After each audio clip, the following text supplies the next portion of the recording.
After Halloween 4 made money at the box office, it was only natural for the studio to make the next entry, and boy do I not like this film. Taking place 1 year after the fourth film, Jamie resides now at the Children's Hospital where apparently she has become mute.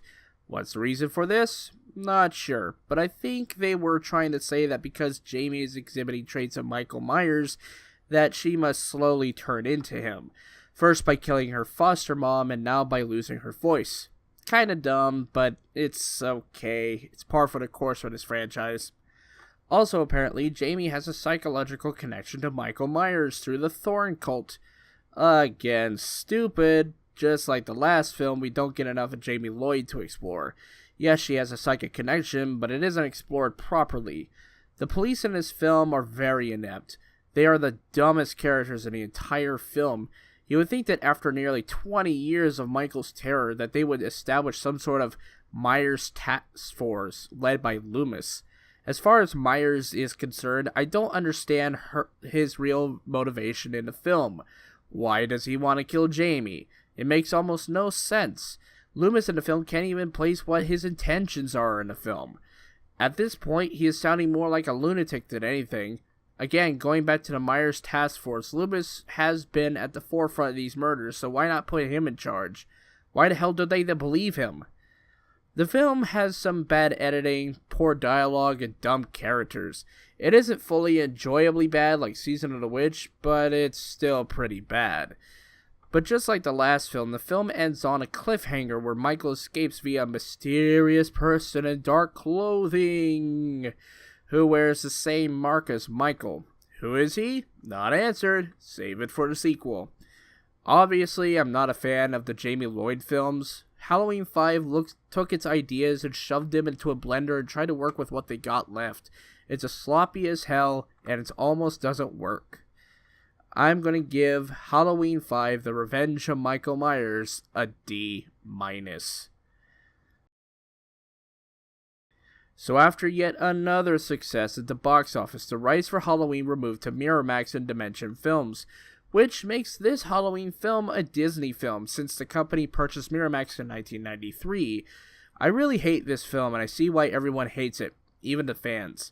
The film stars Paul Rudd in his first role. It follows a now adult Jamie about a decade or so after the ending of Halloween 5, and she now has a baby. She is stalked by Michael, who works for the mysterious Thorn cult. Paul Rudd plays a Myers-obsessed freak who believes he will return. Interesting enough, he's also Tommy Doyle from the first film. This film has garnered quite the reputation, from insulting the fans to behind-the-scenes production issues, to even getting separate cuts of the film just to save face. All of these issues are apparent, as right off the bat in this film, we are tricked into seeing bad, choppy editing. It's almost nauseating just how many cuts are into some of the sequences. And, by the way, I'm only watching the theatrical cut because I don't have the producer's cut. And just like the other two films, Michael's motives are unvoiced. In this film, he wants the baby of Jamie. For what purpose? Not explained. I will say that killing Jamie off in the film was a good move, as no one really liked her story. We follow a new set of characters afterward, as this time we have Tommy Doyle, who also has a connection to Michael Myers from the first film. This film is all over the place in terms of where its priorities lie. It just has too many subplots, and with an hour and 30-minute runtime, it just can't seem to fit it all in there and balancing it all out. The acting in this movie, especially from Rudd, is really bad. The line delivery is so monotone that it becomes a meme like a delivery in The Room. The only saving grace in this film is Dr. Loomis, who unfortunately passed away between the original cuts release at the test audiences and the reshoots of the film. To have this mess of a film be his last film is kind of insulting to how good of an actor he was. Then, of course, we have the biggest issue that plagues this film, the exploration of Michael Myers via the Thorn cult. The reason why Michael worked so well in the first film was because no one knew who he was or fully knew why he does what he does. He could be anyone, and trying to explain why he keeps coming back is just as stupid as trying to explain where xenomorphs come from. You lose a lot of the mystique that comes from the character.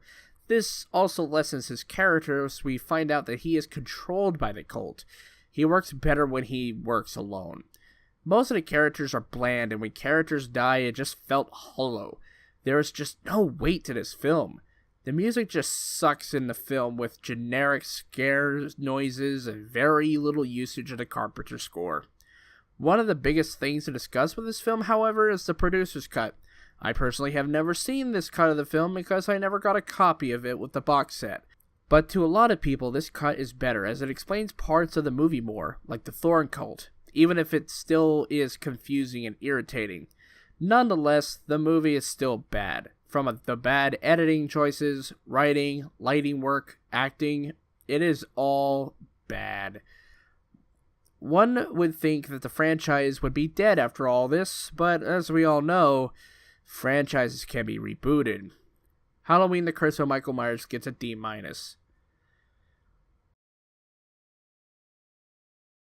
Halloween was in a pretty dark state. Halloween 6 confused everyone, barely made its money back. It has one of the worst critical receptions of the franchise. Naturally, with every franchise, there is a possibility of a reboot. Enter Halloween H2O. Halloween H2O was meant to refresh the franchise by going back to basics. No Thorn cult, Laurie Strode is back, and it also stars Joseph Gordon-Levitt. Set 20 years after the first Halloween, we follow Laurie under a new name who works as a headmistress in a preparatory school in California. But when Michael Myers returns for some reason, Laurie must either escape the terror or face it head on in a final battle. Admittedly, this is a pretty interesting idea. Having Laurie finally confront the very person who tried to kill her finally brings some finality to her story. The big difference in this film is the location. Because so much of the franchise had been cooped up in Haddonfield, it felt like it was very isolated. For it to go into California, it sets up that there is danger everywhere. People in California don't know Michael Myers or even Strode's story all that much, and that's pretty good for a premise. What is also good about this is that it completely retcons Halloween 4 through 6, and there is no mention of Jamie Lloyd. Laurie has a son who takes care of her. It is at this point that I should also mention the timeline issues. There are currently 4 timelines. One is where Halloween 1, 2, 4, 5, and 6 are on one timeline. Halloween 3 is its own timeline, a timeline where Halloween and Halloween 2, H2O, and Resurrection are one timeline. And then we have the Rob Zombie timeline. When the new Halloween film comes out in October, it will become its own timeline consisting of the first Halloween and this new one. But in execution, it could have been a tad bit better.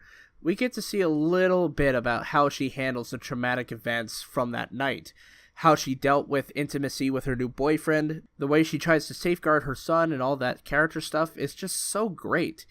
Laurie in this film is back to basics and willing to kill Michael. It is something that is actually really good. One weird addition to this franchise is LL Cool J. He cameos in the film, and I guess he is okay in the film. This film is really short, possibly one of the shortest entries in the franchise. I think it could have stand to have a little extra time exploring Laurie more, but I also like the fact that it is short, sweet, and to the point. There is one point where the mask is CGI and it looks really bad. I'm not sure what they were wanting out of the scene, but it was a bad choice. If it is another problem I have with the film, is that the Myers action doesn't start up until a little over halfway through the film. I would have liked it a little bit more towards the beginning. As it stands, this to me is a proper sequel to Halloween. It explores the lead characters more while also building up on the original in an interesting way. Maybe not film analysis interesting, but enough from a franchise perspective to make me and many others interested in the future of the franchise. It is a definite crowd pleaser. I'm going to give Halloween H2O a B. But will the moderate success strike twice? Nope. From the director of Halloween 2 actually came Halloween Resurrection, the next film in the franchise, a film considered by pretty much everyone to be the nail in the coffin for Halloween. All I have to say is one name and this review is over. Busta Rhymes. Case closed. Okay, maybe I shouldn't be a dick like that. I am sure Busta Rhymes didn't ruin the movie. So let's look into it. We catch up with Laurie as she is now in a mental institution for some reason.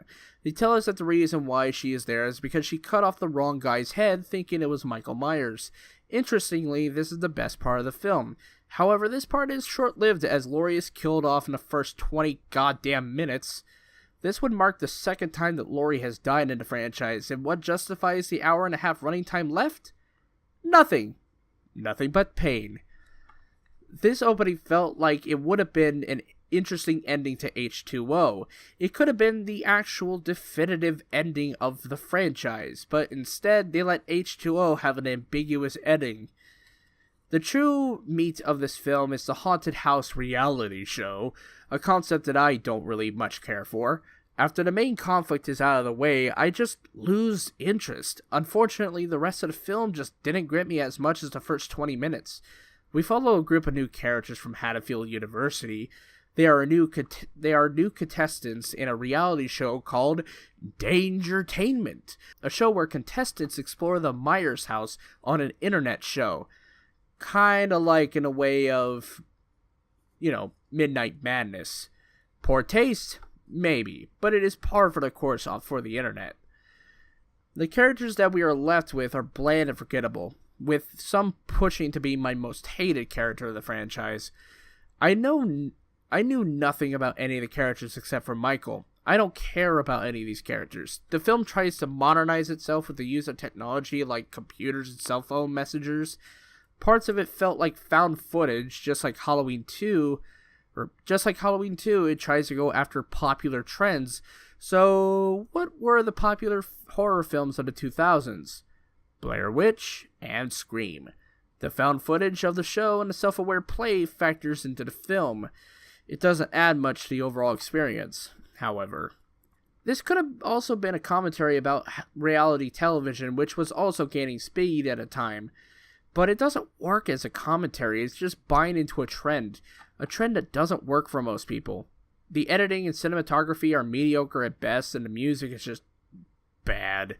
With poor box office, critical, fan, and audience feedback, it would have been another 5 years before we got our next entry.